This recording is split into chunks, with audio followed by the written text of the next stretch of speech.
Bonjour à tous et bienvenue encore sur notre chaîne Devenir propriétaire au pays. Si c'est la première fois que tu suis cette chaîne, n'hésite pas déjà à t'abonner et activer la cloche de notification. Sur cette chaîne, nous parlons des thématiques business, tout ce qui peut faire, tout ce qui peut te permettre d'augmenter ton patrimoine, tout ce qui peut te permettre de gagner de l'argent avec les différents affaires, de différents business. Donc nous proposons des services de location de voitures, SUV, berline, pick-up sur les villes de Yaoundé et Douala. Nous faisons aussi dans l'achat et la vente des terrains sur Yaoundé, Douala et Kribi. Nous accompagnons des personnes qui veulent se lancer dans plusieurs business et aussi notamment dans l'immobilier. Donc aujourd'hui, c'est un jour spécial. Je vais te parler des erreurs à éviter. J'ai pu vous présenter dernièrement pourquoi est-ce qu'il faut investir, mais il faut investir de manière intelligible. N'oublie pas le mot intelligible. Voilà. Donc du coup, il y a des erreurs à éviter. La première erreur, c'est vraiment l'emplacement. Donc voilà, quand tu cherches un bien, il faut cibler le bon emplacement. Donc moi, je prends un exemple et tout bêtement, quand je suis arrivé à Clermont-Ferrand, j'ai cherché des biens immobiliers. Et j'avais mis un intervalle de prix et puis je connaissais pas la ville.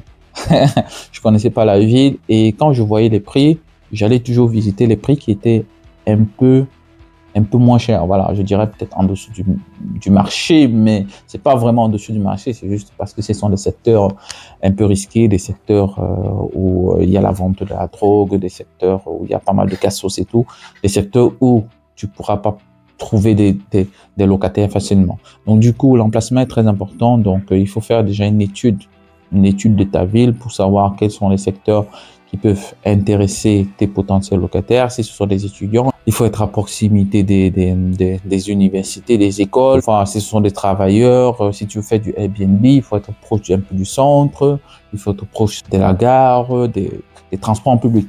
Donc du coup, c'est important. L'emplacement.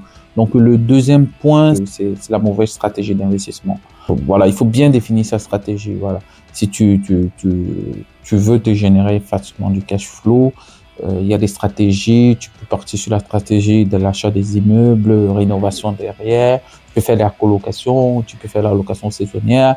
Bon bref, il faut choisir ta stratégie et bien la faire parce que les mécanismes que tu vas appliquer va dépendre un peu de la stratégie que tu vas mettre en place. Donc voilà.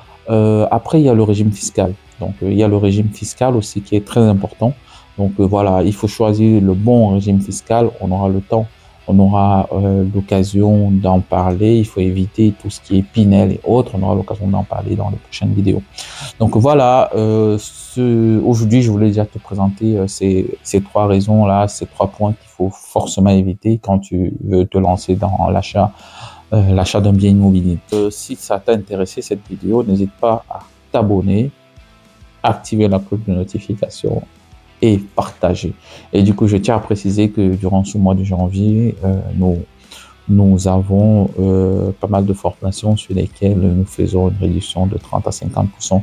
Donc, n'hésite pas à regarder nos formations sur nos différentes pages et voilà, on se fera un plaisir de te servir et de t'aider à t'enrichir, de t'aider à devenir rentier immobilier. Donc voilà, on est ensemble. Je te souhaite une excellente journée productive.